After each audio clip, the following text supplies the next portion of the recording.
without further ado, I mean, Nick, feel free to like share your presentation, and I guess we can get started. Yeah, thanks, Stelios. Hey everyone, let me just share my screen. I put together a few slides for today's session, and then the second part of the session will be open for Q&A. So I'm happy to answer any questions you might have. All right. So you can probably see my screen, right?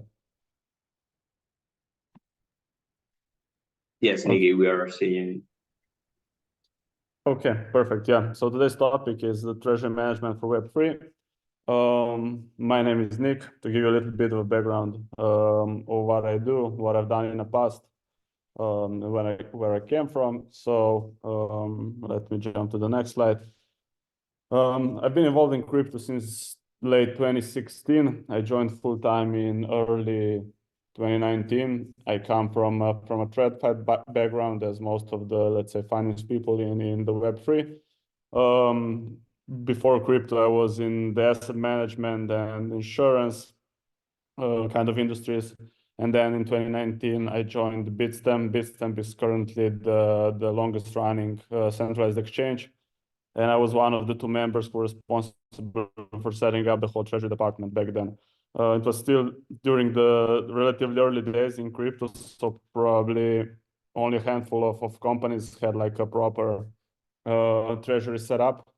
We essentially had to take like banking framework as a base and then try to apply it to crypto, to Web3 company, at our best knowledge, of course.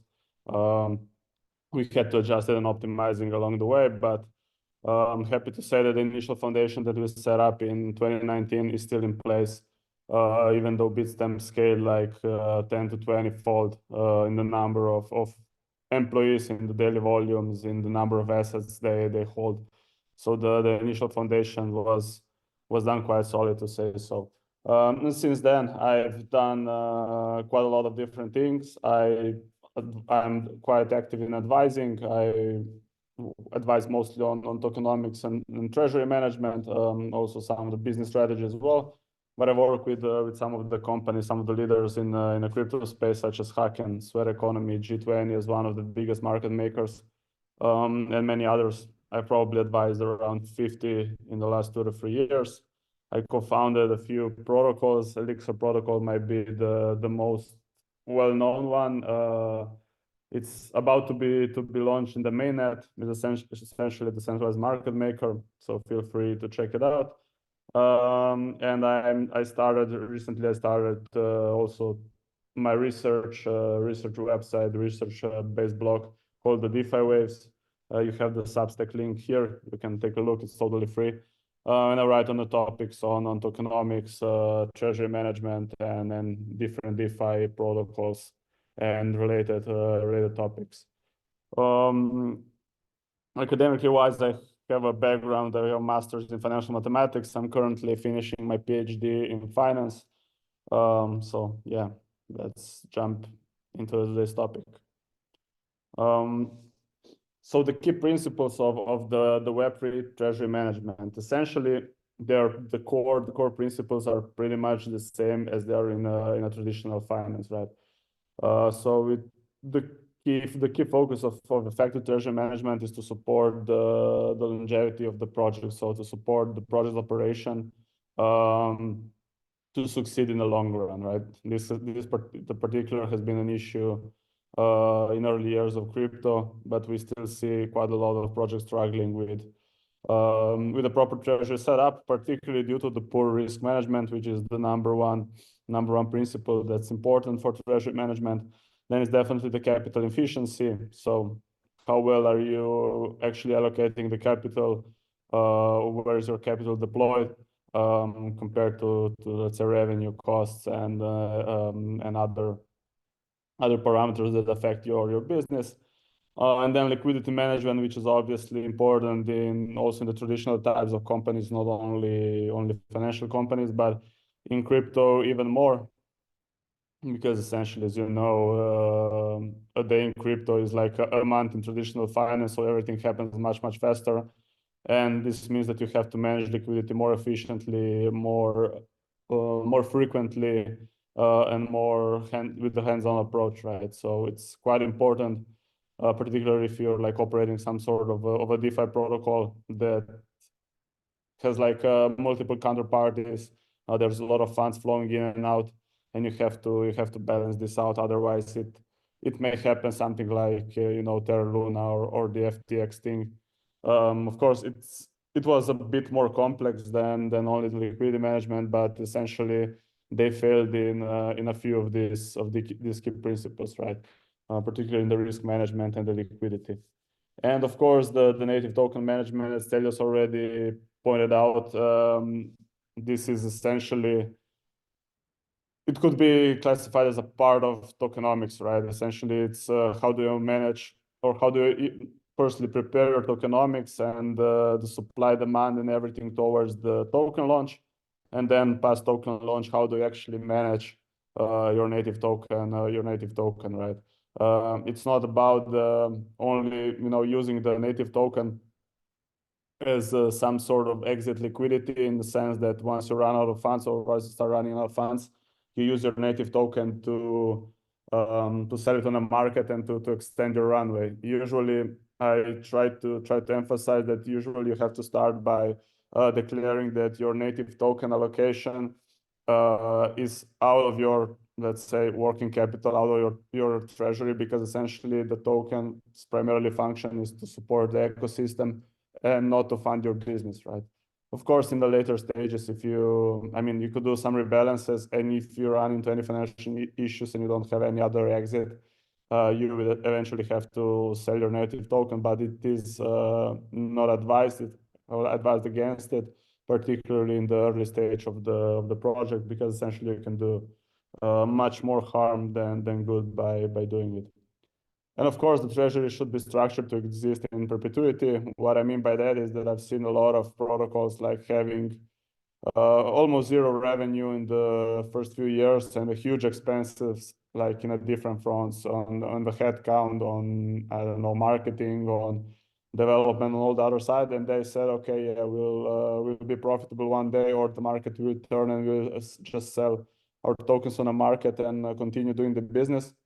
But a lot of time you see that it's not the case, right? If you can't really know how long the bear market will last, if there will be a proper bull market, and if you don't have enough funds to support your operations during the bear market, you'll have to shut down your project.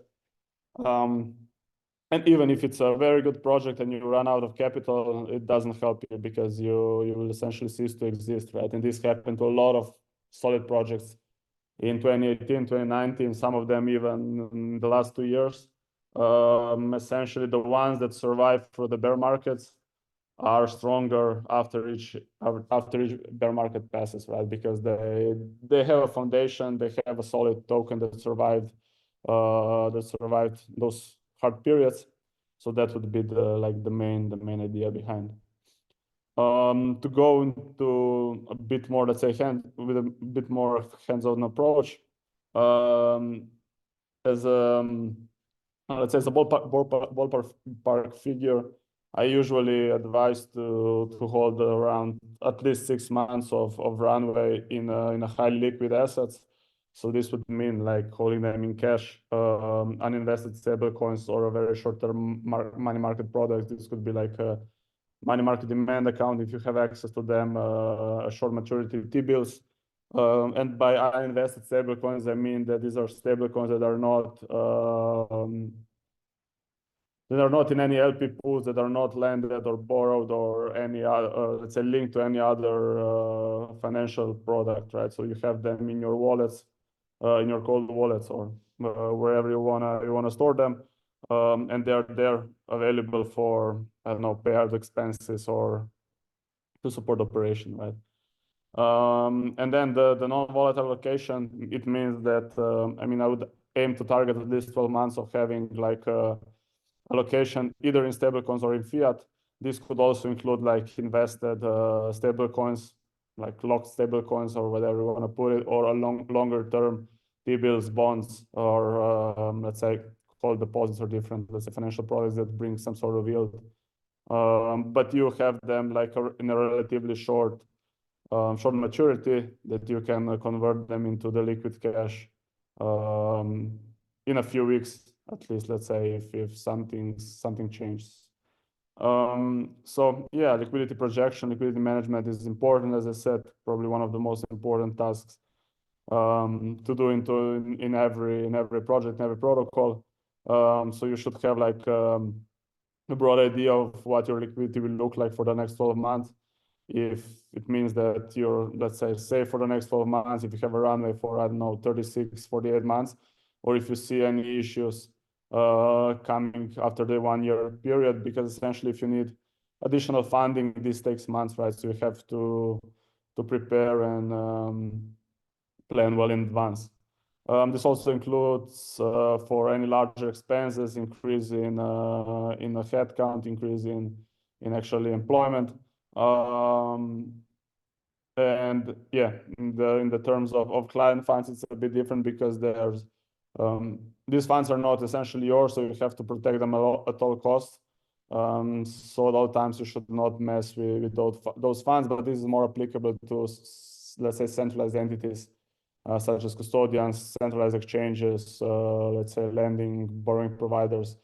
In the DeFi, this is usually not the case because essentially everything is self-custodian, right? So in self-custody wallets, so you don't run into any issues.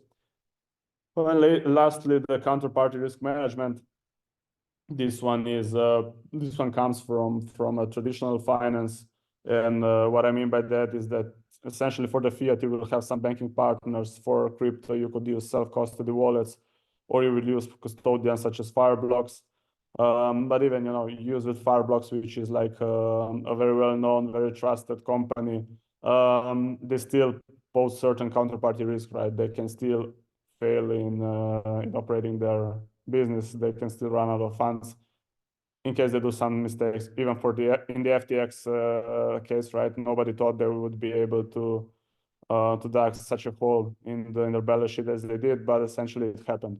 And this was the issue if you held everything on FTX. So that's why this is important to diversify, to keep your funds in a multiple venues, let's say. The same with the fiat. Always try to have like 2 banking partners if you're small, or even more, 3 to 4 if you're like you have a big treasury, and diversify the funds. So if one bank has some issues, you are able to actually access the liquid funds through the other banks. And yeah, back to the basic. What is important to understand before you design a strategy for your project, let's say. The first thing is the business model, right? You have to understand it roughly, because it differs. If your protocol is like a DeFi-based protocol, if you're having or if you're building a decentralized app, if you're having like a gaming kind of project, the volatility, let's say the inflows, outflows, the dynamic essentially will differ quite a lot, right? Probably the most dynamic one is the DeFi space, because you have quite a lot of volatility, inflows, outflows. You generate some revenue from early on, and probably the most stable ones are the centralized apps, where you will probably burn some cash for the first year or 2, maybe even 3, right? So we have to project everything ahead and be a bit more conservative until you generate the sustainable revenue. And then to the topic of tokenomics, or the native token, let's say, management. You have to understand what is the main purpose of utility of the token. This is essentially part of the tokenomics, and then understanding the supply demand. Why is this important? Because essentially you don't want only to launch your token, but you want your token to be successful, right? So you have to manage the supply. You have to bring on the demand. Otherwise, your token will essentially converge to zero if there's no demand, right?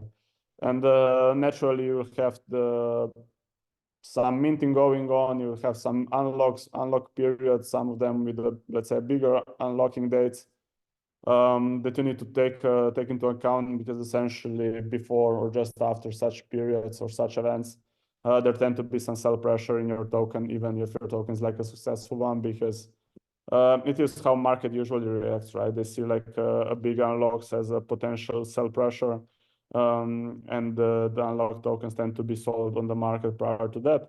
There are, of course, certain mechanisms in the treasury management where you can try to minimize the effect of a potential sell pressure, but we'll come to that a bit later. And then, of course, funding the P&L, revenue and cost, right? So you have to, it really depends on if you manage to get some funding in, what your funding round was, how big it was. If you manage to raise like a lot of funds, then you're pretty much safe. So you can project a bit more, let's say, in a risky manner, because you have quite a lot of funds. You will not have any issues with the runway in the early days. If you have to bootstrap your project, or if your funding is relatively low, then you have to be even more careful with all the risks, with the liquidity management, how do you spend funds until you, let's say, get a second funding round in, or until you start to generate some revenue. The same goes with revenue and costs, right? It here is also important what currency are they denominated in. Do you have, let's say, revenue in fiat, in crypto? And if you have it in crypto, is it in stable coins, or is it, I don't know, in ETH or your native token, right? It differs. I mean, it differs vastly, because essentially if the revenue is in your native token, this essentially, it's called a token sink, right? So it's not like a real revenue, because essentially if you were selling on the market for stable coins, you will create a sell pressure for your native token, which is not advised. In another example, if your revenue comes in ETH, Ethereum, that means that your revenue is volatile, right? So for example, if you earn $1 million worth of ETH at the current prices, right? And if the market goes down, I don't know, 50, 60%, your revenue will shrink for 50, 60% in the next month, right? The same goes if the ETH goes up, but you always want to consider the worst case scenario. And if you project your cost based on your volatile revenues, you might come to an issue during the bear market, or let's say, or downward periods in the market. So this is as equally important to try to protect the runway. And yeah, as I said, unless you manage to get like a real good funding in, or if you're close to being profitable in the terms of revenue versus cost, try to be conservative, right? Start conservative, and then when you see where you can increase your expenditures, do it slowly. Then yeah, the next question is always what usually pops up in most of the projects. So crypto versus fiat, right? What are the key differences, and why should you choose one or another, or why should you have both? So it really depends, let's say, how crypto native you are, right? The most crypto native projects, they tend to operate pretty much 100% in crypto. Probably not like 100%, but I'd say that between 95 and 100%, right? If you're like more or a semi-traditional company, then you might have like a 50-50 split, or even more towards the fiat. So for example, let's say in Bitstamp back in the days, it was practically all the revenue and all the costs were paid in fiat, right? Probably there were like 5, maybe some months the 10% that was crypto based, mostly the fees. Everything else was in fiat. Whereas some of the DeFi protocols, or let's say the decentralized apps that I worked with, they essentially pay like 80-90% of their salaries, expenses, and even revenue they receive in crypto, right? Either stable coins or some other tokens. So the risks are a bit different, right? You have the counterparty risks in both cases. You have in crypto, some more cases, you have the cybersecurity risk. You have the DPEG risk essentially with stable coins, right? We've seen this with Terra Luna example. So it's not, if the stable coin tells you that it's you can redeem it one-to-one, it's not always the case. You should definitely do some due diligence, or have this in mind, right? It was the same thing. It was with the USD, with the USD stablecoin. and essentially it went down pretty much to zero, or I'm not sure what the value is at the moment, but there were a lot of treasuries deployed there, and they lost like a huge percentage of the treasury due to the pegging risk, right? And then the liquidity risk and the volatility, which is obviously higher in crypto. Transaction handling, on the other hand, is much faster and more efficient in crypto, right? The speed is faster, the costs are essentially lower. But again, you know, in traditional finance, particularly the banking partners, it tend to be safer than crypto. Of course, the banks can fail as well. We've seen this happening in the past, but they tend to be a bit more safe than a bit safer than the crypto, let's say, custodians or yeah, providers. So you will always have to balance the risks. And as I said, the main importance is that you analyze your costs, your revenues, and how they are denominated, and try to mirror this in your holdings as well. And lastly, of course, if you have the excess capital in your treasury, the investment opportunities, right? You have to check the risks, you have to check the yields, and then you decide based on the risk-adjusted approach what's the most efficient, or yeah, most suitable for your project. I'll jump into that a bit more later. Yeah, already explained this pretty much. So you have to, based on the cost and the revenue, you have to choose on the split between fiat versus crypto and the stables versus non-stables, right? So particularly if you receive revenue in the non-stables, you have to have certain strategy on when will you convert those non-stables, how much will you convert, and how will this affect essentially your revenue or your operations, because you want to lock in the profit. Most of the times, you of course you pay costs, you pay expenses in stablecoins, right? I haven't seen much use cases where the costs were paid in non-stable tokens. There might be, or there are some examples, but it's not very common, let's say. Let me see what else. Yeah, the volatility risk, that's what I just explained, right? If you receive revenue in it, you are exposed to volatility. If you hold, like, also if you receive a grant for, I don't know, in native token, in the blockchain native token, there's quite a lot of volatility going on. So for example, if you hold, I don't know, 2 million worth of, I don't know, OP tokens or ETH, and you have this in your treasury, this could mean that during the bear market, this could be worth like 100 to 100K, right? During the bull market, this can be worth tens of millions, right? But if you don't have enough excess capital in stablecoins, this may cost you a project if you don't manage this accordingly, right? If you have enough capital, then of course you can allocate like 5 to 10% to a more riskier assets to try to get some yield in. Back to the native token management, which is essentially a part, or let's say the next step from the tokenomics design. So definitely the risk management, where will you store your native token, where you will hold self-custody versus custodians, on what chain is the token built, depends on where you will be able to actually store it, because not all wallets support all the chains, right? The token unlocks, as I mentioned, the bigger unlocks are very important. To monitor, you can always slightly prepare, let's say, against them. You can also hedge with perpetuals, with futures, with some kind of derivatives, but it's usually not like very efficient. What you can do is, if you use a market maker for providing liquidity on exchanges, you can, deploy some capital that you have aside to essentially counter trade these potential sell pressure events. So essentially they buy, I don't know, 10, 50, 100K worth of your native token on a market if they see some sell pressure going on. That's usually one of the best decisions, but of course you have to have You have to have like excess capital aside for this particular purpose.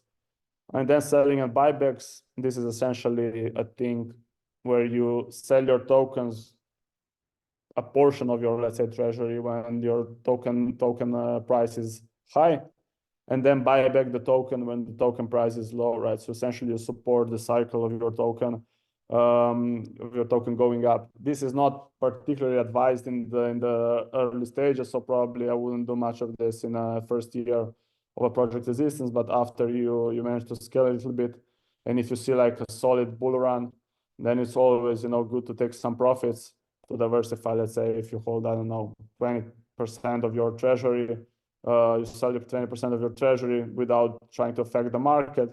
And then if you see like a correction, you try to buy back some tokens to support the price going up. And yeah, the last thing is investing and what are the differences and how they ideally invest. So depending on your risk appetite, right? You have stable coins, you have money market products, you have non-stable investments, and then you have like DeFi kind of stuff, right? From staking LPs, real world assets, and all the different protocols that pose high risk, essentially because you're exposed to some, let's say, pretty sophisticated smart contracts. So there's always a portion of cybersecurity risk, right? And also they are not that liquid, right? So with staking and LPs, you most of the times you have the tokens locked in, so you're not able to actually convert them if you need them, let's say in the next days or so. So yeah, looking at the current state of the market, as I said, this also helps you split between the crypto and the fiat allocation, right? As we see currently, the yields in the money market are around 5%. If you deploy on the money market demand account or a short-term T-bills, you could receive like 4 to 5% depending on the fees.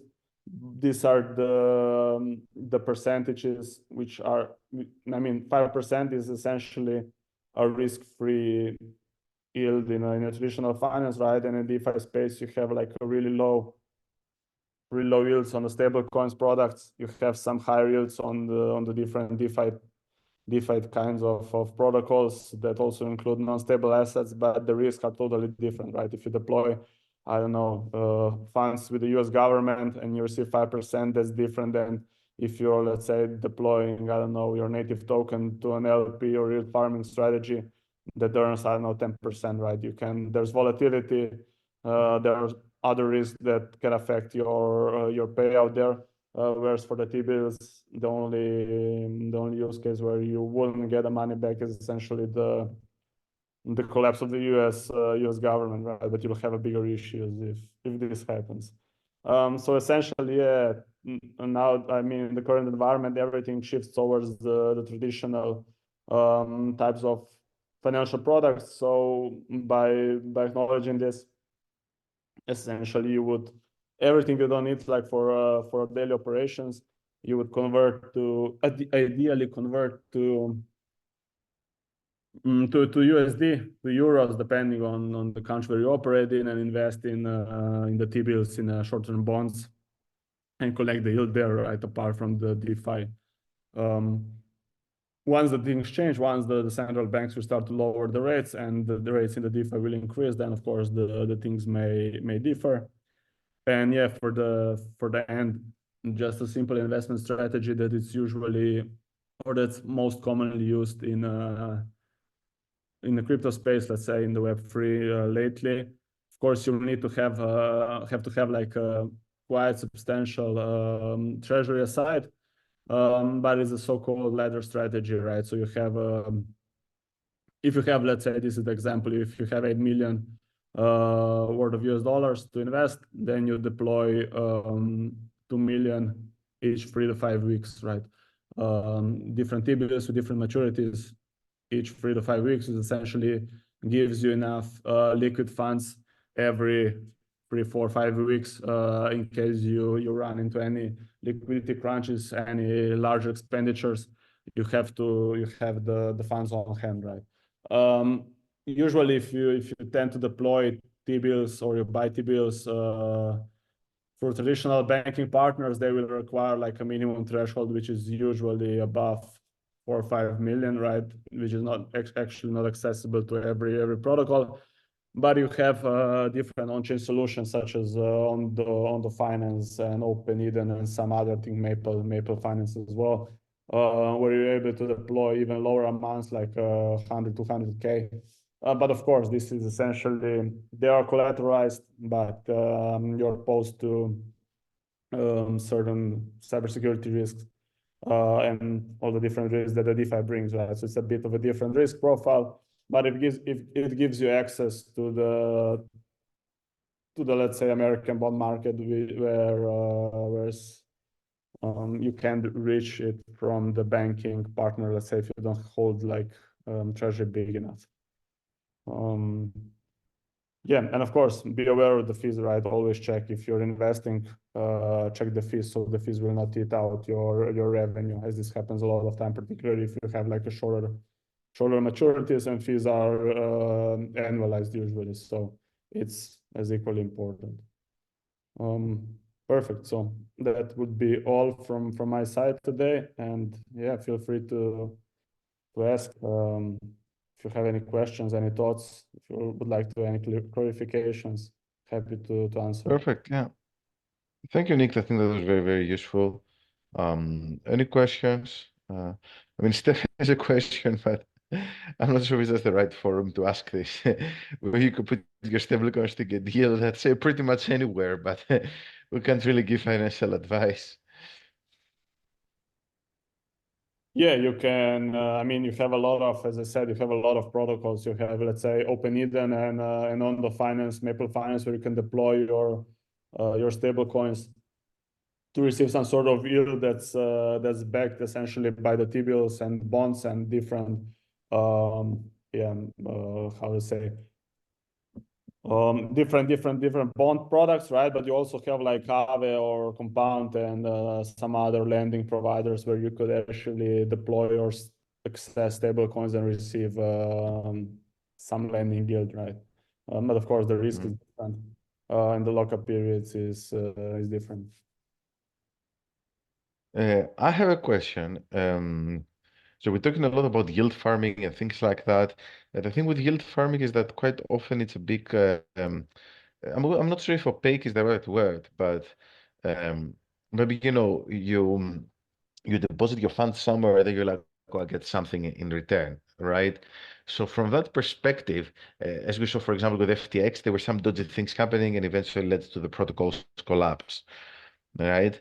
Um, from a treasury management point of view and stress testing, um, how would you deal with this problem, right? So let's say that either, let's say, because I guess there are multiple dimensions to it. Essentially, what I'm trying to say is that we have in DeFi these kinds of things, and like maybe you work for a protocol that has all these vaults, okay, and then you have to think, what could go wrong?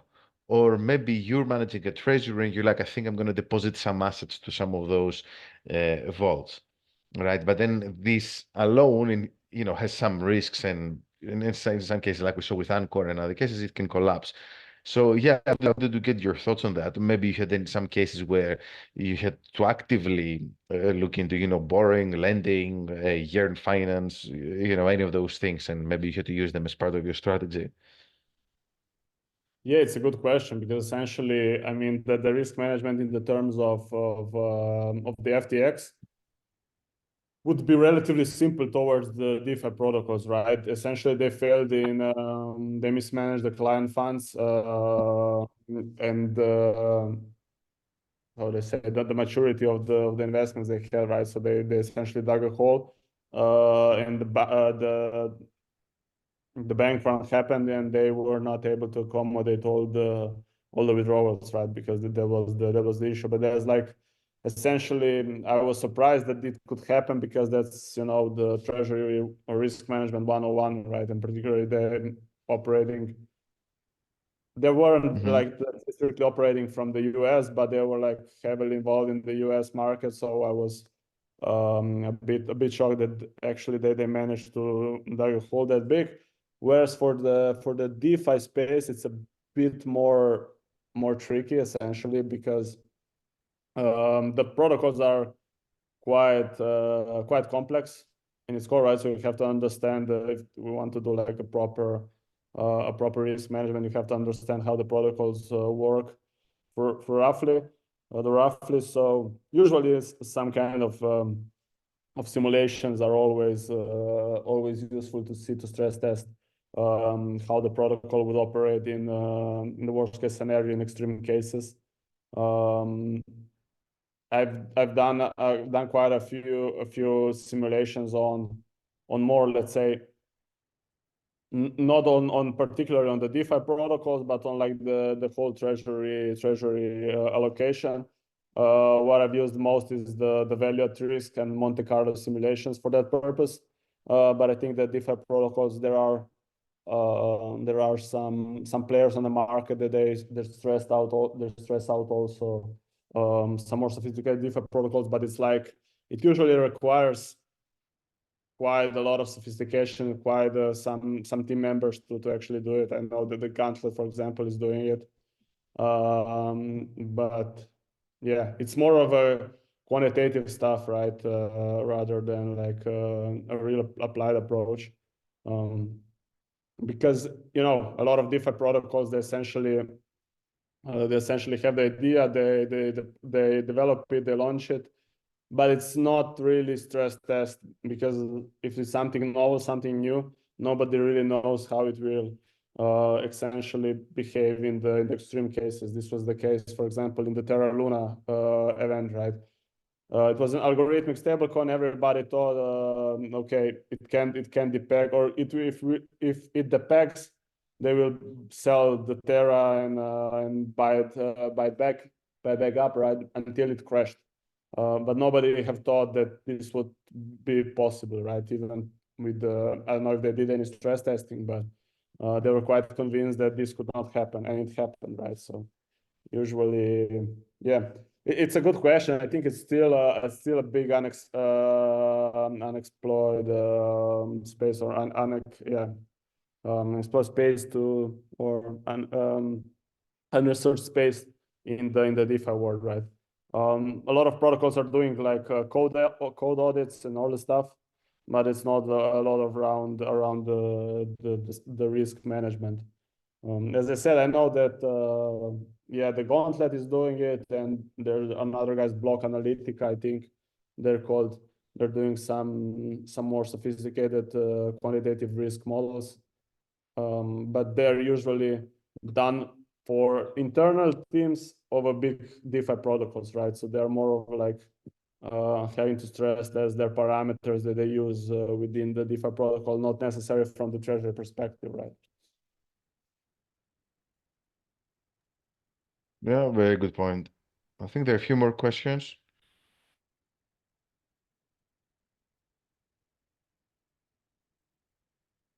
Let me see. What examples did you have to see it in action? If you mean by stablecoins or by treasury strategies. So for treasury strategy, I do not have any links, or I did a use case. I'll put a link here. I did a use case on optimism a while ago, which is practically pretty much an applied use case for optimism. That could be like completely 100% applied to their business model, to their treasury, but it wasn't executed back then. So it was like some kind of proposal. So this would be like an example of how you could structure the treasury. And the second question: are there yield solution aggregators for stablecoins? Yeah, there definitely are. I'm not sure. I mean, I don't have any from the top of my head. I think Curve has quite a lot of pools for stablecoin, or is it the most of the time, or is it most actively used for different stablecoin swapping strategies, the LPs, right? It's the most popular one, but there definitely are others. But I honestly I don't use them. I don't use them that actively.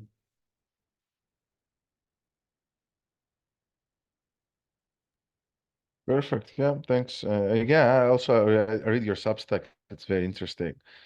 Let me clap as well. Um, yeah, any other questions? Or maybe you want to talk about your recent posts? Which one? Oh, because I saw you sharing a post. Oh yeah, that's the old one essentially, but it's like a use case on the treasury management. So essentially it gives you an idea of what I went through during the presentation.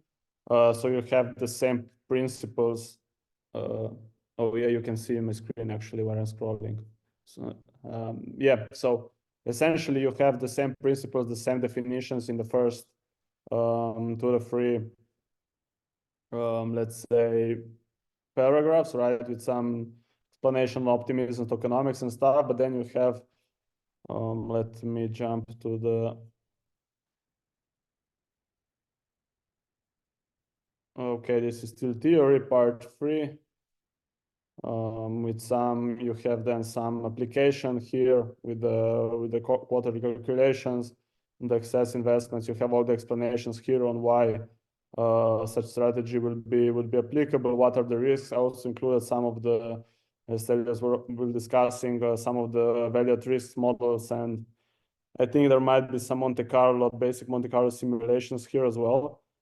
So as you see here is the risk metric for the value at risk. You can see it, for example, a 10-day VAR for the OP token equals 41%, right? This means that in any 10-day period, the OP price can go up or down for 40%, which essentially would mean back then when the article was written, like almost 1 billion shift in a treasury assets, right? That's why I stress the importance of volatility management.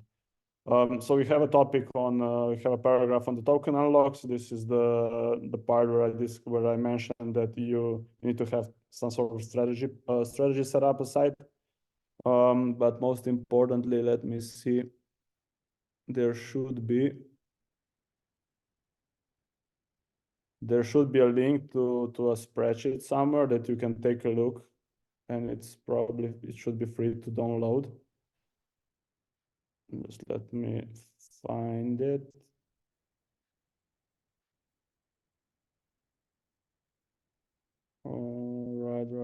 Right. It should be somewhere. I don't know where I posted, but it should be somewhere in the post, in the article. That should be the link to the spreadsheet that I used for preparing this, that you can take a look and play around, use it yourself. Also, you can apply it for your project. It won't probably be 100% applicable, but it can always help, so you don't have to structure everything from the scratch. And yeah, I can find it right now, but no, not sure where I put it, but I'll try to find it and post the links later on.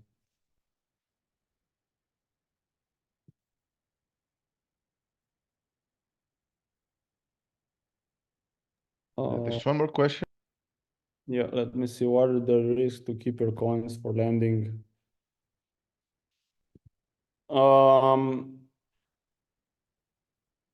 Yeah, it's a good question. I'd say that it's probably a bit less risky than putting them into the LP.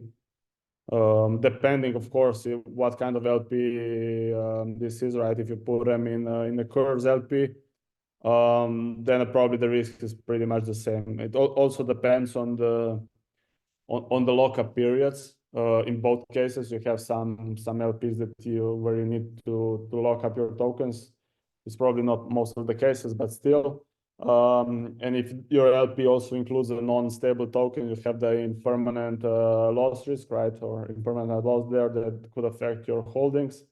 Whereas for the Aave, I haven't used it recently, so not sure if they have any lockup period, but usually this is the key factor, right? If there's no lockup period, then you can convert or back straight away.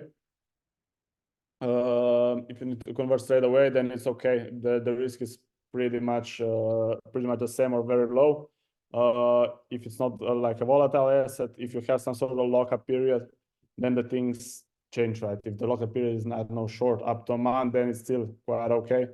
You can project that, just not exaggerate with the location. But if the lockup period is in months, for example, that could be quite an issue. So it's usually around. You try to manage the volatility and the liquidity. So liquidity, by liquidity, I mean the lockup period, right? So it is the same way if you're deploying into T-bills. You essentially want to, if you lock in your T-bills for a month, or if you buy a T-bill with a 1 month maturity, is different than if you buy a T-bill for a 1 year with a 1 year maturity, right? Because you'll have, in the first case, you'll have your funds unlocked in 1 month's time. In the latter case, you have to wait 1 year if something happens in between. So that's the thinking, the rationale behind.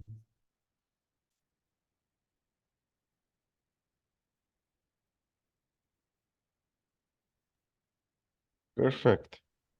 So I think, yeah, we only have a few minutes left, and if there are no more questions, I guess we can finish here. So a round of applause for Nick. Thanks, guys.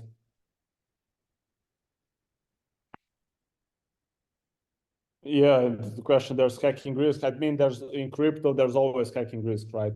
Mm. Even in Aave, even in LPs, there are quite a lot of audits there, but I mean, you can never be 100% sure, right? You should always take a look if they have like a smart contract audits done recently, particularly for the newer projects. The bigger projects tend to have this more, let's say, yeah, straightforwardly. But this is usually the case, particularly for the newer protocols and the audits. But exploits happen, right? Even with the biggest protocols, there still are exploits, because you can't really. I mean, it's really hard to actually account for every potential issue from day zero, right? So you have to have this in mind, even if you deploy to different protocols, try to diversify. So for example, never put, I don't know, 80% of your treasury into a single LP pool, into a single lending with a single lending provider. So try to use, I don't know, if you're deploying to a lending pool, try to use a portion, put a portion to compound, put a portion to Aave, for example, so that you have the risk balanced out, right? Similar goes for the LP pools. Do not put everything in once. Yeah, on the finance and Open Eden, similar, right? They have a smart contract risk, maybe a little bit smaller. They have a collateralized asset behind that, that, let's say, to an extent, create a bit of a safer environment, so they can, I mean, your tokens or your holdings are essentially backed by the real assets. But still, if they somehow, I don't know, exploit happens and they dig a hole in I don't know, in the balance sheet or somewhere in the token assets, then it might be an issue. But it is a bit safer, definitely. But it's still not as safe as if you would go the traditional way, right?